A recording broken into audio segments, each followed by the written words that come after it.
What's the best glue to use with your EVA foam and 3D printed plastic pieces? I'll have the answer coming up.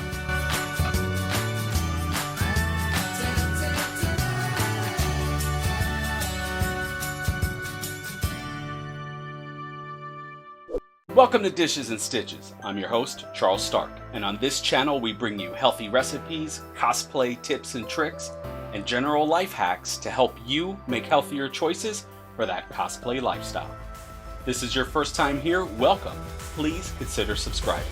So today we're going to talk about what I think is the best glue for EVA foam builds and for 3D printed plastic builds. All these pieces here are printed in PLA, and this helmet is EVA, and we're going to talk about the glue that I used to put everything together with. So today we're going to talk to you about Barge Cement. Barge Cement is a staple in the cosplay community. I heard about Barge Cement from Evil Ted, and since then I've found out that all the big names use Barge Cement. So I figure if it's good enough for them, it's got to be good enough for us, right? Isn't that what we want? We want to use what the pros use? So we got some. Now, I will tell you that this can be a little pricey. This container is 32 ounces, and I believe this ran us about $38 to $40, but it's well worth it. Another thing that people like to do is they like to buy a glue pot, and they like to pour some of the glue into the pot. That way they can keep this tight, airtight, it'll stay longer, and then with the pot, you can just use what you need. So when I first started building, I built with EVA foam. And this is an Iron Man helmet that I built out of EVA, and we used the Barge Cement to put this together.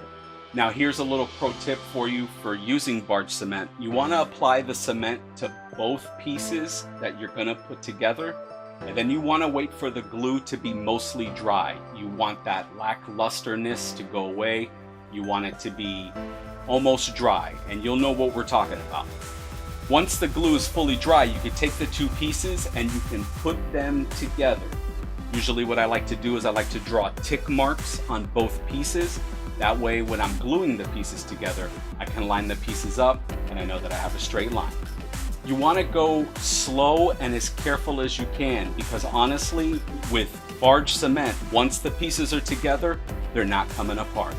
When I got into 3D printing, I did a lot of research and I read up that a lot of people used super glue, two-part epoxy, things like that to put their 3D pieces together. So when I first started, I started with those things.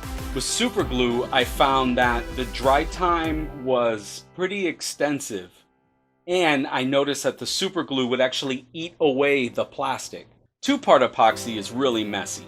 The measurements have to be precise. Usually it comes in two separate tubes. You got to mix everything together. You got to give it a little bit, and your set time is really short. And I always found that when I used too much in the creases, it would ooze out, and I had a really hard time making those smooth. So one day I was like, hey, you know what?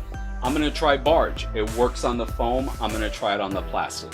So I did the same thing. I applied glue to both pieces. I let it fully dry. I let the wetness fade, the look of the wetness where it looked dried.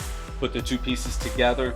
I also used some clamps to clamp them together, and the results that I got, I was really happy with. This back piece here is still raw. It's just got some epoxy on it, but you can actually see the seams from the Barge Cement where everything glued together, and it holds pretty tight.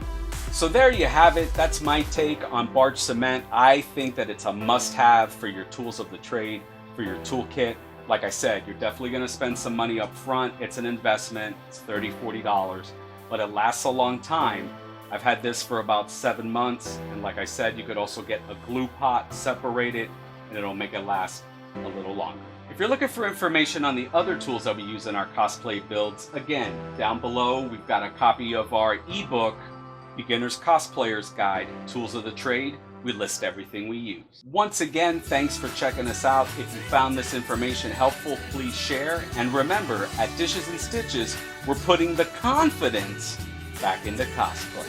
Hey, before we go, we really appreciate you checking out our video. If you want to check out more cosplay videos, just click on the link over here.